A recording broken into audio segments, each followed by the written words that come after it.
This time God, another one, older.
èmi náà rẹ̀ wọ agbára rẹ̀ ọlọ́run máa ń tún.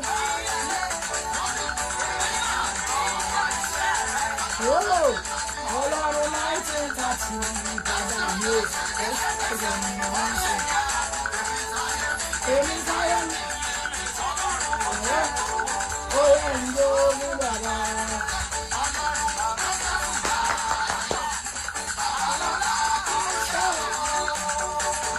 Ọlọ́run yìí kan lọ sí èsì.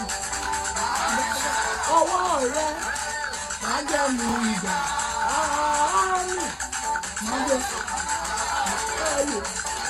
Májẹ̀mú ìgbà mi, òun aláboyún bí wẹ́rẹ́. Májẹ̀mú ìgbà mi, bẹ́ẹ̀ni, májẹ̀mú ìgbà. Ó ń bá síbẹ̀síbẹ̀, ọlọ́run wa kò tẹ́lẹ̀ yóò. Kò bàjẹ́, kò bàjẹ́. Májẹ̀ rẹ lọ.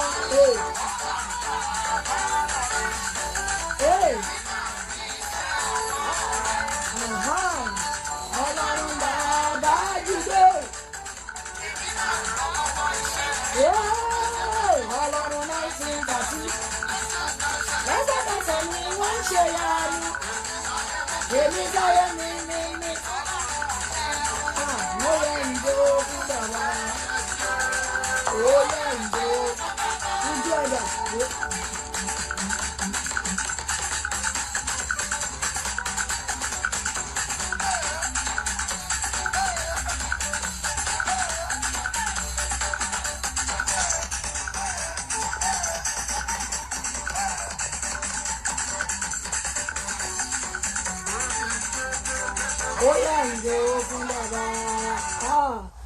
Jésù Olúwa wa. Mọ́mí dáadé ẹ jẹ́ a máa dúpẹ́ ní ọwọ́ Ọlọ́run tó fún wa ní orin ọpẹ́ àti orin ìjó. Ẹ jẹ́ ká máa yìn. Today is the second day of our prophesying into the wind. Today is the second day. Let's begin to appreciate God. Let's begin to thank Him. Let's begin to thank Him. Ọlọ́run tó jẹ́ ká rí the February edition. It's a monthly program. The one that has privileged us to see this hour. I want us to appreciate Him. I want us to thank Him. Let's appreciate Him. Until we thank God for the last, we are not qualified for the next. Until we appreciate God for the last, the next is not guaranteed.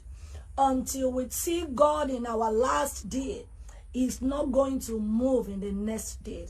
I want us to go before God and begin to appreciate Him, begin to thank Him. Thank Him for yesterday being the day one of this prayer. Appreciate the mercies of God. Appreciate the goodness of God. Appreciate the prophecy of God. Appreciate the move of God. Let's give Him praise. Let's give Him praise. Ẹ jẹ́ ká yìn dáadáa pé Olúwa ó ṣé. Ọlọ́run má jẹ̀mọ́. Adúpẹ́ nítorí pé ó máa ń gbọ́ tiwa. Gbọ́ àdúrà Jésù Olúwa wa. Gbọ́ àdúrà náà Jésù Kristi Olúwa wa. Mommy, Daddy, I want us to begin to share as you are joining. I want us to begin to share as you are joining. Ẹ jẹ́ á pé Jésù Olúwa lónìí ọjọ́ kejì ìpàdé yìí. Olúwa jẹ́ n rí ọ lọ́nà tí mi ò rí ẹ rí. Olúwa lẹ́ni ọjọ́ kejì ìpàdé yìí. Olúwa fi ara rẹ̀ hàn mí. Olúwa ṣiṣẹ́ dí ọ̀dọ̀ mi. Ẹ pé Jésù, ẹ sọ di àdúrà bẹ́ẹ̀. Ẹ̀mí mímọ́ lónìí ọjọ́ kejì ìpàdé yìí. Ẹni Olúwa jẹ́ n rí ọ ní ọ̀nà agbára. Olúwa jẹ́ n rí ọ. Olúwa jẹ́ n rí ọ. Ẹ bá Ọlọ́run yẹn sọ̀rọ̀. Ẹ bá sọ̀rọ̀. Ẹ̀mí mímọ́ lónìí ọjọ́ kẹta ìpàdé yìí. Ogun ọ̀run jẹ́ n rí ọ. Ẹ̀mí mímọ́ jẹ́ n rí ọ ní ọ̀nà agbára bàbá. Olúwa jẹ́ n rí ọ. Olúwa jẹ́ n rí ọ. Olúwa jẹ́ n rí ọ ní ọ̀nà agbára. Ní ọ̀nà agbára. Olúwa jẹ́ n rí ọ. Olúwa jẹ́ n rí ọ. ẹ̀mí mímọ́ mo ti dé ní ọ̀sán yẹn, ayérayé mo ti dé ní ọ̀sán yẹn, àjíǹde àti ìyè mo ti dé ní ọ̀sán yẹn. Ogun ọ̀run jẹ́ n rí ọ, Jésù má jẹ́ n wá lásán, Jésù má jẹ́ n wá lásán. Olúwa bá ayé mi pàdé, Olúwa bá ayé mi pàdé, Olúwa bá ayé mi pàdé, Olúwa bá ayé mi pàdé, Olúwa bá ayé mi pàdé, Olúwa bá ayé mi pàdé. Mo ti dé ní ọ̀sán yẹn, ẹ̀mí mímọ́ jẹ́ n rí ọ, ẹ̀mí mímọ́ jẹ́ n rí ọ, ayérayé jẹ́ n rí ọ, Olúwa jẹ́ n rí ọ. Jésù má jẹ́ n wá lásán, Olúwa má jẹ́ n wá lásán, má jẹ́ n gbàgbà tí àdúrà lónìí. Ẹ̀mí mímọ́ o, Olúwa má jẹ́ n gbàgbà tí àdúrà, Olúwa má jẹ́ n gbàgbà tí àdúrà, Olúwa má jẹ́ n gbàgbà tí àdúrà. Ẹ̀mí mímọ́ mo ti dé, ayérayé mo ti dé, ayérayé mo ti dé. Ogun ọ̀run jẹ́ n rí ọ, Jésù jẹ́ n rí ọ, Olúwa jẹ́ n rí ọ, ẹ̀mí mímọ́ jẹ́ n rí ọ, ayérayé jẹ́ n rí ọ, àjíǹde àti ìyè jẹ́ n rí ọ, Ọlọ́run Babalọ́lá jẹ́ n rí ọ. Má jẹ́ n wá lásán, Jésù Olúwa wá. Olúwa gbẹ ẹkún tí mo gbé dénú àdúrà afẹ́fẹ́ lónìí, ẹkún tí mo gbé wọnú àdúrà yìí, ẹkún tó bá mi wọnú àdúrà afẹ́fẹ́, Olúwa gbẹ ẹkún yẹn. Ẹ pé Jésù, ẹ sọ di àdúrà bẹ́ẹ̀. Ó yá ẹ bọ́ Ọlọ́run sọ̀rọ̀. Ẹkún tí mo gbé wá, ẹkún tí mo gbé dénú àdúrà lọ́sàn yẹn, Olúwa gbẹ ẹkún yẹn, Olúwa gbẹ ẹkún yẹn, Olúwa gbẹ ẹkún yẹn. Ẹkún tí mo gbé dénú àdúrà lọ́sàn yẹn, Olúwa gbẹ ẹkún yẹn dànù, Olúwa gbẹ ẹkún yẹn dànù, Olúwa gbẹ ẹkún yẹn dànù. Ẹkún tí ayé ti mọ̀ mí mọ́, ẹkún tí ayé ń bá mi sùn, Olúwa gbẹ ẹkún yẹn, Olúwa gbẹ ẹkún yẹn.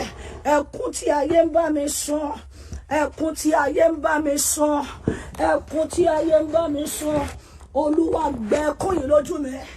Ẹkún tí ayé ti mọ̀ mí mọ́, ẹkún tí ayé ń bá mi sùn, ẹni Olúwa gbẹ ẹkún yẹn.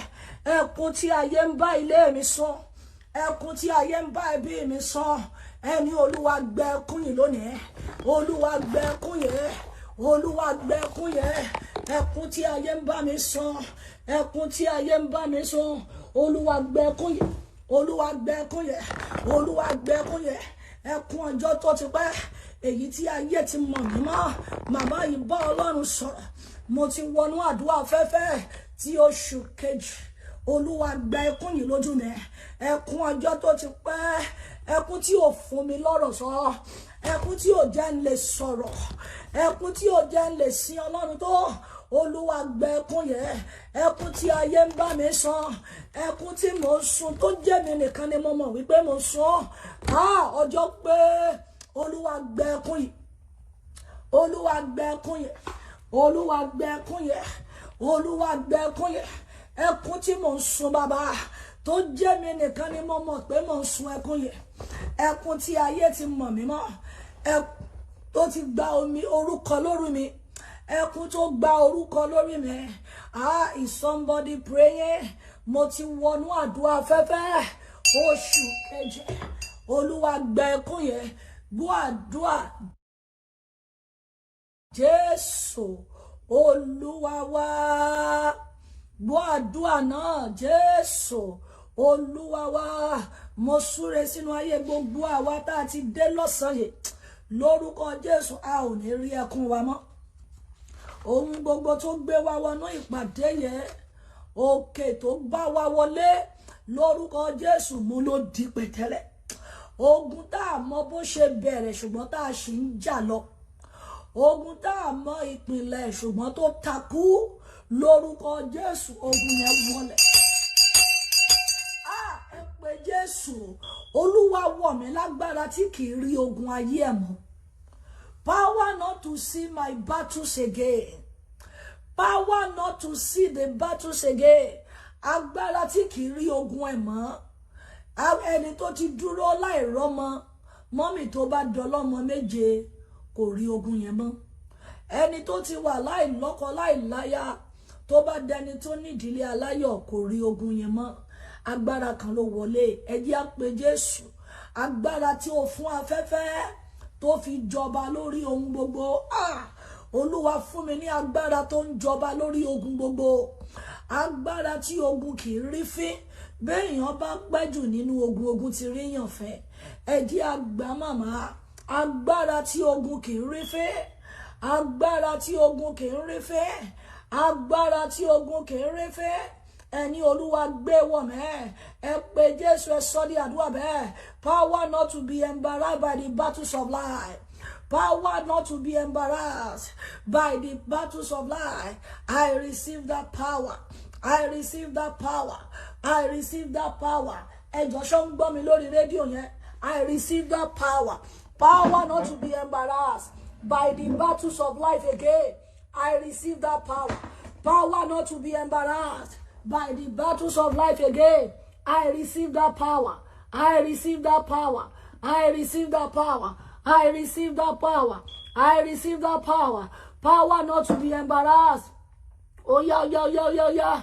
Power not to be embarrassed by the battles of life again. I receive that power. Jésù Olúwa wa. Agbára tí ogun kì í yí ni ká. Ẹ máa ṣí àmọ́ mi bẹ́ẹ̀ tí ń wọlé. Ẹ máa rú ẹbọ hallelujah yín bẹ́ẹ̀ tí ń wọlé. Ẹ máa pe àwọn ọmọ Ọlọ́run bẹ́ẹ̀ tí ń wọlé. Agbára tí ogun ilé wọn kì í yí ká. Agbára tí ogun ilé wọn kì í borí ẹ̀. Olúwa gbé wọ̀ mí tọmọtọmọ. Ẹ pé Jésù, ẹ sọ di àdúrà bẹ́ẹ̀. Oya. Jésù Olúwa wa, ẹ sọ fún Ọlọ́run gbogbo ìṣẹ̀dá ọmọ tí mo kó wọnú àdúrà afẹ́fẹ́ lóṣù yìí. Olúwa má jẹ́ kó rí wọn kó àdúrà. Gbogbo ìṣẹ̀dá àwọn ọmọ ìdílé ọkọ aya tí mo kó wọnú àdúrà lóṣù yìí. Olúwa má jẹ́ kó rí wọn kó àdúrà. Má jẹ́ kó rí wọn kọ májẹ̀mọ́. Ẹ gbóhùn sókè àdúrà bẹ́ẹ̀. Orúkọ Jésù. Ọlọ́run má jẹ̀mọ́. Gbogbo àwọn ọmọ tí mo kó ìṣẹ̀dá wọn wọnú afẹ́fẹ́ lónìí. Orí wọn ò gbọ́dọ̀ kó àdúrà. Orí wọn ò gbọ́dọ̀ kó àdúrà. Orí mi ò gbọ́dọ̀ kó àdúrà. Orí ọkọ mi ò gbọ́dọ̀ kó àdúrà. Jésù Olúwa wa. Ẹ jẹ́ á pé Jésù. Olúwa nínú oṣù kejì yìí. Olúwa pàdé mi lọ́nà ìyanu. Olúwa nínú oṣù kejì yìí. Olúwa fi ẹ̀rí pàdé mi. Ó yẹ sọ di àdúrà. Orúkọ Jésù. Ẹ̀mí mímọ́ nínú oṣù kejì yìí. Olúwa fi ẹ̀rí pàdé mi. Olúwa fi ìyanu pàdé mi. Olúwa fi ògo pàdé mi. Olúwa fi ìdùnnú pàdé mi. Gbọ́ àdúrà Jésù Olúwa wa. Ẹ pé Jésù. Gbogbo ẹni tó ń bẹ lórí ilẹ̀ bó ṣe ń kọjá nínú afẹ́fẹ́. Gbogbo ẹni tó ń bẹ lórí ilẹ̀ tó ní mi ò ní nísinmi. Olúwa bó ṣe ń kọjá nínú afẹ́fẹ́ láàárọ̀ lọ́sàn-án lálẹ́ jẹ́ kí afẹ́fẹ́ máa gbòdì lára ẹ̀. Gbogbo ẹni tó dojú akọ ayé mi. Gbogbo ẹni tó dúró tì màmá yìí gbàdúrà. Ẹ̀yin tẹ́ ń wọ́ ọmọ ẹgbàá. Ẹ̀yin tẹ́ ń wọ́kọ ẹgbàá. Gbogbo ẹni dúró ti ayé mi. Gbogbo ẹni tó dúró ti ilé mi. Gbogbo ẹni tó dúró ti ìlera mi. Ẹni dúró ti àṣeyọrí tí mo wá ṣe. Ẹni dúró ti ìrìn àjò mi. Ẹni dúró ti àti bímọ mi.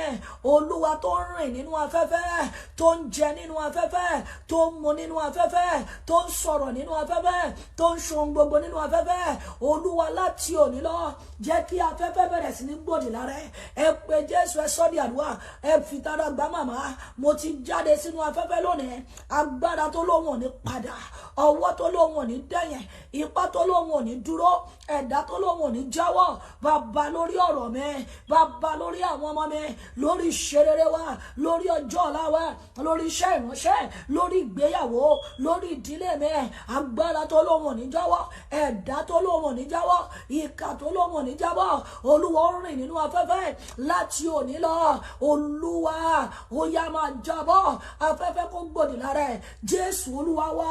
Àní ẹ pé Jésù. Eléni tí mo pàdé lójú ọ̀nà ìrìn àjò ògo. Olúwa ní kẹ́ni mẹ́ta gba àdúrà yẹn. Olúwa ní kí àwọn mẹ́ta gba àdúrà yẹn. Eléni tí mo bá pàdé lójú ọ̀nà àyànmọ́ ògo. Olúwa jẹ́ kí ó ríjà afẹ́fẹ́. Mo wọnú afẹ́fẹ́ tí lónìí.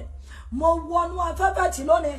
Eléni tí mo pàdé ní ọkọ, eléni tí mo pàdé nílùú ọba, ẹlòmíì inú ìjọ ló ti pàdé ẹ, ẹlòmíì ìlú ọba tó wà ló ti pàdé ẹ, ẹlòmíì society tó wà ló ti pàdé ẹ. Ẹ pariwo níbi tẹ́ wà. Ẹlòmíì ibi iṣẹ́ ló ti pàdé ẹ, ẹlòmíì àwọn tó ń gbà sí ibi iṣẹ́ gan ni. Ẹ pariwo níbi tẹ́ wà yẹn. Mo jáde sínú afẹ́fẹ́ oṣù kejì. Gbogbo eléni tí mo pàdé lójú ọ̀nà àyànmọ́ ògo, lójú àyànmọ́ àyàn ológo, ó yá.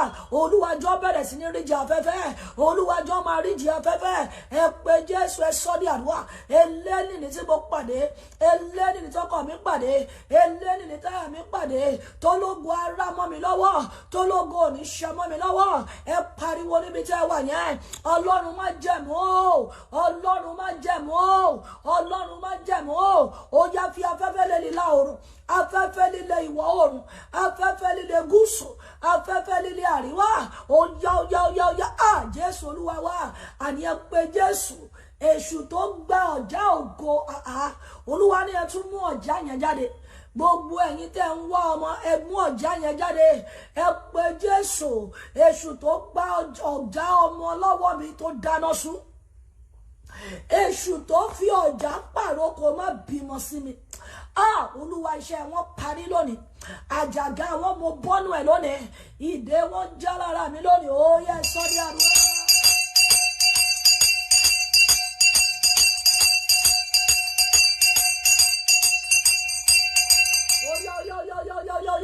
Ẹ̀yin màmá yẹn gbàdúrà. Ẹ̀yin tẹ́ wà lórí rédíò ẹ gbà. Ẹ̀yin tẹ́ wà lórí Instagram ẹ gbà. Ẹ̀yin tẹ́ wà lórí YouTube ẹ gbà. Eléni tí mo bá pàdé lójú ọ̀nà ògo, eléni tí mo bá pàdé lójú ọ̀nà àyànmọ́, eléni tí mo bá pàdé níwájú ológo nínú ìrìnàjò ògo. Ó yá afẹ́fẹ́ líle ìlà oòrùn, afẹ́fẹ́ líle ìwọ̀ oòrùn. Ó yá kọlù wọn, ó yá kọlù wọn. Jésù Olúwa wa. Àní ẹ pé Jésù. Gbogbo ẹni tó ń lérí tọ̀sán tòru tì mí, ẹni ń lérí má dìde tì mí, ẹni ń lérí má jẹun ọmọ tì mí, ẹni ń lérí má ríṣẹ́ ọmọ tó ṣe jẹ, ẹni ń lérí má bá wọn ṣàbíamọ láyé. Àní mo súre. Gbogbo ẹ̀yin tẹ́ ń wá ọmọ, gbogbo ẹ̀yin tẹ́ ń sunkún àìlọ́mọ, lórúkọ Jésù ogun jíjà yín tán. Mo ní ogun jíjà yín tán. Mo ní ogun jíjà yín tán. Ẹ pé Jésù. Olúwa, gbogbo ibi tí ọwọ́ ti ń kanwọ́ lórí àti bímọ mi, gbogbo ibi tí ohùn ti ń kan ohùn, gbogbo ibi tí èdè ti ń kan èdè, gbogbo ibi tí àyájọ́ ti ń kan àyájọ́, gbogbo ibi tí ipá ti ń kan ipá, Olúwa lórí àti bímọ mi, ẹ pariwo. Olúwa bàjẹ́. Fi afẹ́fẹ́ líle ìlà oòrùn wọbẹ̀, fi afẹ́fẹ́ líle ìwọ̀ oòrùn wọbẹ̀, fi afẹ́fẹ́ gígùn wọbẹ̀. Ẹ pé Jésù, ẹ sọ́ di àdúrà. Ó yá. Ẹ gbàdúrà yẹn dáadáa. Jésù Olúwa wa. Ẹ pé Jésù. Ọlọ́run tó ń fi ojú ọjọ́ tó fi ń bo oṣù láṣìírí. Ẹ mọ̀ pé tí ò bá sí ojú ọjọ́, láàárọ̀ àti lálẹ́ kò sí oṣù. When there is no day, there is no night, then there is no month. Olúwa ní ká gbàdúrà. Ta ló pinnu àti ṣí aṣọ ògo ọmọ lára mi? Ọlọ́run, mo wọnú afẹ́fẹ́ oṣù kejì. Ọlọ́run tó fi ojú ọjọ́ bo oṣù láṣìírí. Fi àwọn ọmọ mi bò mí láṣìírí dalẹ́. Bí mo ṣe gbọ́ nìyẹn. Ẹjù ẹgbàá mọ́ mi. Ẹ̀yin tẹ́ ń wọ́ ọmọ ẹgbàá. Olúwa lọ́mọ mi, mo fi ojú ọjọ́ bo oṣù láṣìírí. Tí ò bá sí ojú ọjọ́ mọ́, àṣírí oṣù á sì tú. Mo súre fẹ́ni tó lè ṣàmì. Gbogbo ẹ̀yin tẹ́ ti wọ inú afẹ́fẹ́ lóṣù yìí, lórúkọ Jésù olùgbàlà, aṣọ àṣírí ògo ọmọ lára wa lórúkọ Jésù kò ní tú. Aṣọ àṣírí ògo ọmọ lára wa lójijì kò ní fàya. Aṣọ àṣírí ògo ọmọ lára wa lórúkọ Jésù kò ní dìdàkudà. Ẹ pariwo. Ọlọ́run tó fi ojú ọjọ́ bo oṣù oṣù láṣìírí, Ọlọ́run tó fi ojú ọjọ́ tó fi bò oṣù láṣìírí, má jẹ́ káṣìírí ògo ọmọ tú mọ́ mi lára. Aṣọ àṣírí ògo ọmọ tó ti fi bò mí, aṣọ àṣírí ògo ọmọ tó ti fi bò wá, Olúwa má jẹ́ ó yá mọ́ wa lára. Ó yá àdúrà.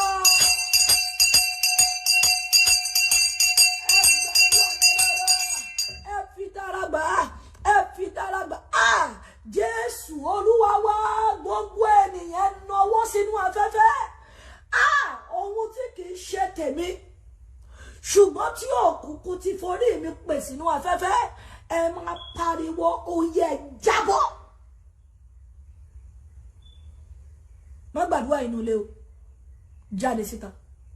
Ẹ pé Jésù, wàá nawọ́ sínú afẹ́fẹ́ yẹn, wàá nawọ́ sí ti ìlà oòrùn, afẹ́fẹ́ ìwọ̀ oòrùn, afẹ́fẹ́ gúúsù àti afẹ́fẹ́ àríwá.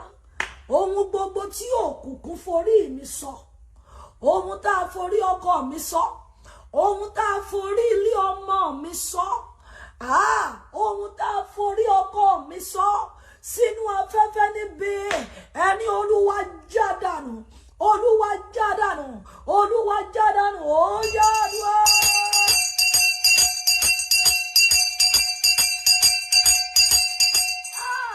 Ẹ gbàdúrà. Jésù Olúwa wa, Olúwa ní gbogbo ẹ̀yin tẹ́ ń wá ọmọ, ẹ dá ọwọ́ yín lé inú yín. Ẹ pé Jésù, gbogbo ohun tó ń ṣètò ọmọ nínú mi tó ti gbà bọ̀dẹ̀, gbogbo ohun tó ń ṣètò ọmọ nínú mi tá a ti pa, gbogbo ohun tó ń ṣètò ọmọ nínú mi èyí tá a ti sọdòkú, wà á máa pariwo, Ọlọ́run tó jẹ́ kí afẹ́fẹ́ ní ìyè nínú, ó yá gba ìyè, ó yá gba ìyè, ó yá gba ìyè, ó yá gba ìyè. Ẹ pé Jésù, ẹ sọ di àdúrà. Ohun gbogbo tó ń jẹ́ kí ọmọ wáyé láti oyún títí dé ọjọ́ ìbí, ẹ̀yin aláboyún ẹ gbà á. Every reproductive organ, everything that make pregnancy to work, everything that perfect pregnancy up to delivery, that is dead in my womb, that is dead in my body, receive the life of God via the prophesying to the way. Ọlọ́run tó gbé ìyè pamọ́, Ọlọ́run tó fi ìyè pamọ́ sínú afẹ́fẹ́, ó yá, ẹ máa gba ìyè. Gbọ́ àdúrà Jésù Olúwa wa. Ẹ pé Jésù, ọjà òkú tí mò ń ná tí ò jẹ́ dọlọ́mọ láyé, ó yẹ máa kùtà. Mọ́mí, èèyàn lè máa ná jẹ́ òkú kó dẹ̀ máa mú. Ẹjọ́ ẹgbàá o, ọjà òkú tí mò ń ná tó sọ mí sípò àìlọ́mọ. Ẹ̀yin abiyamọ náà jẹ́ àgbà. Abiyamọ tí ò bá jẹun ọmọ, ṣe ọmọ kú mọ́ lọ́wọ́. Abiyamọ tó àbájọ rírí ọmọ, òwò ọmọ kú mọ́ lọ́wọ́. Ẹ pé Jésù, ọjà òkú tí mò ń bá wọn ná, ọjà òkú iṣẹ́ abiyamọ, ó yẹ máa kùtà. Ọjà òkú lórí àti bímọ mi, ó yẹ ẹ máa kùtà. Ẹ pariwo, ẹ sọrí àdúrà.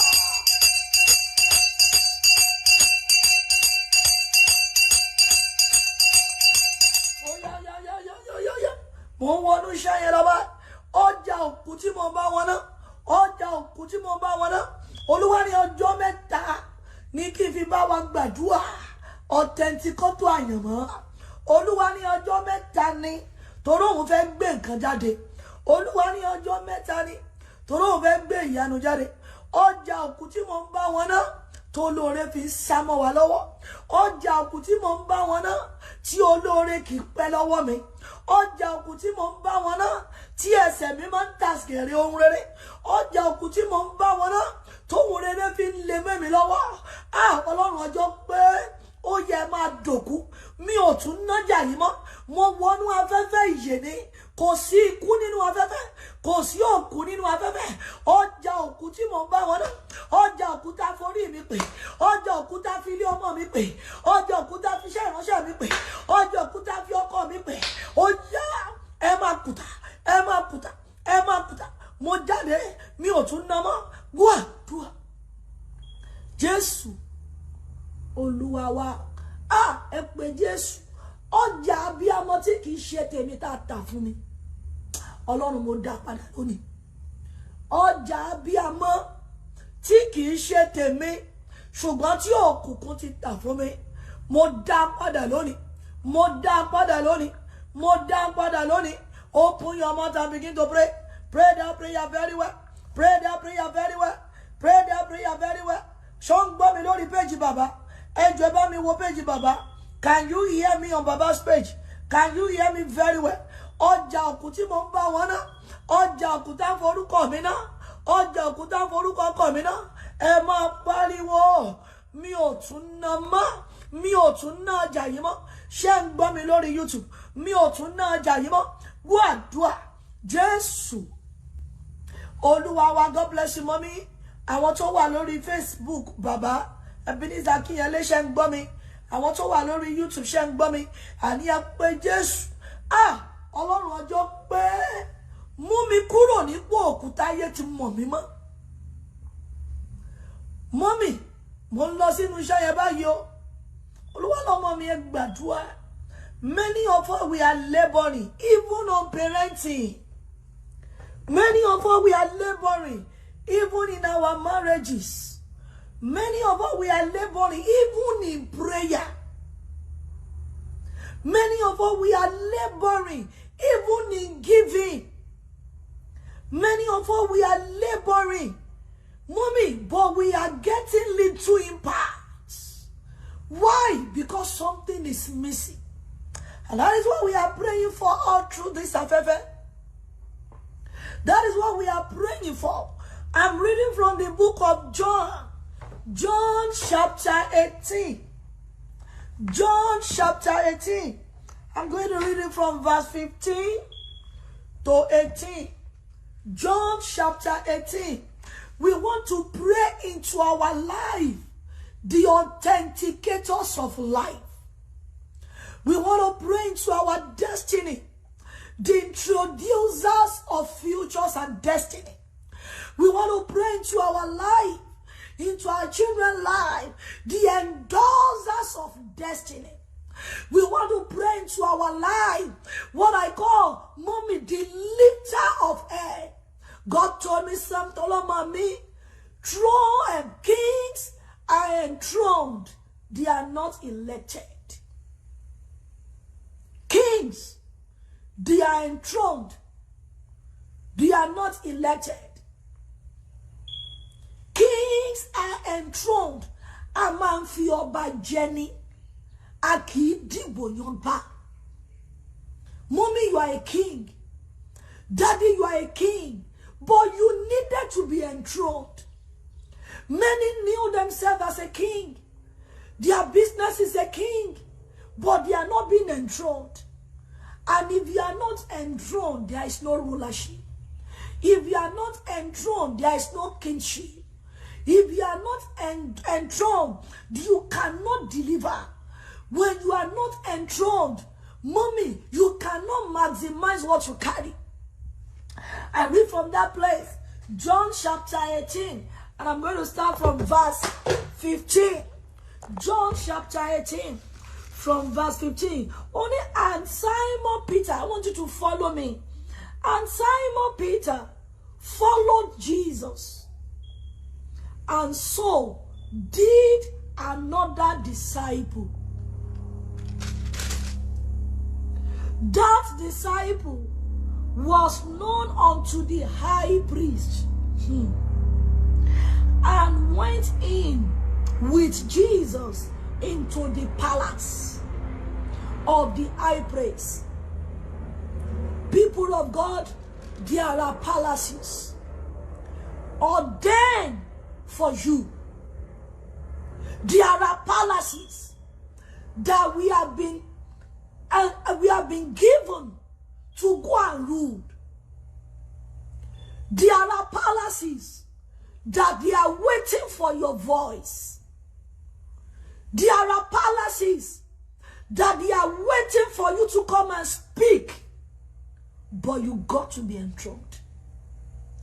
Nobody jump into the palace as a king until the person is enthroned. I'm going somewhere. I'm laying this foundation So that by the time we begin to pray, I want you to pray.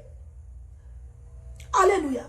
There are palaces of destiny, but destiny will not speak until they arrive into the palace. Invariably, there are many that know what to do, but there is no platform to do what they do know how to do. Oh, if I have my marriage, I will do this for my husband. I will do this for my children, but there is no marriage.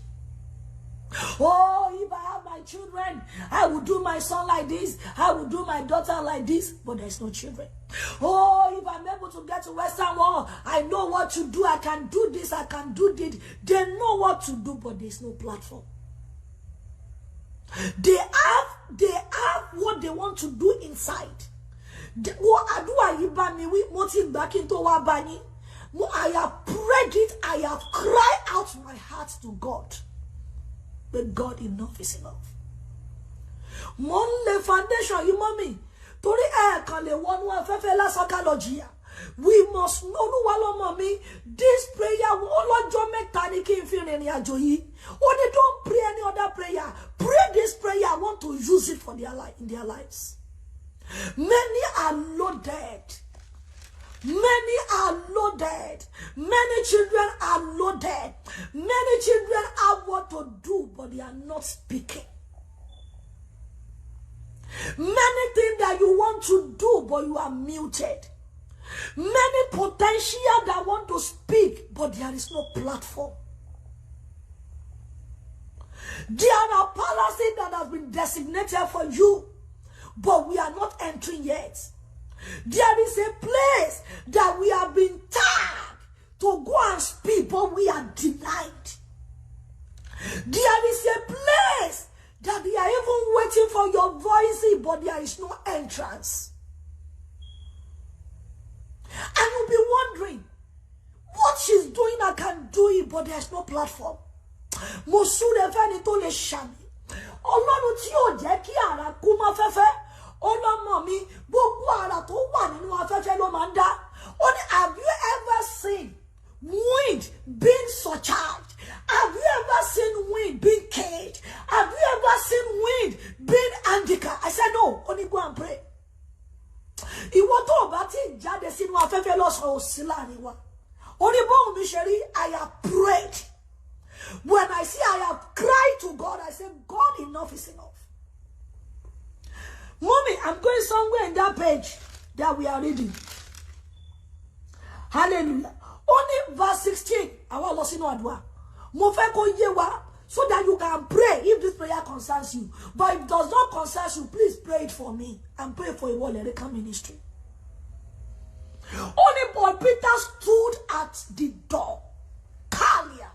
So there are doors at the entrance of palaces. Many are the outdoor of palace, but there is no entrance into the palace. Why? Because there are doors. Not only doors, there are doorkeepers. I'm going there. Only then went out that other disciple. Àwọn méjì ni o. Pétérù, then the other disciple. Other disciple went in with Jesus into the palace. Peter was outside. Kiloshe. That's not where I'm going today. He was outside. But hear what happened. But Peter stood at the door without. Then went out that other disciple. That disciple was known unto the high priest. Mommy, Lord, don't you ma fojú pààyàn rẹ̀. Ó yẹ kọ́pọ̀ ti wà fín. Àfọ̀bàjẹ́ ò ti rìn fín. Ó ti fojú commonize àfọ̀bàjẹ́. Mo ń lọ bí kan lásán yìí. Only and went in with Jesus, which was known unto the high priest, and spake unto her that kept the door.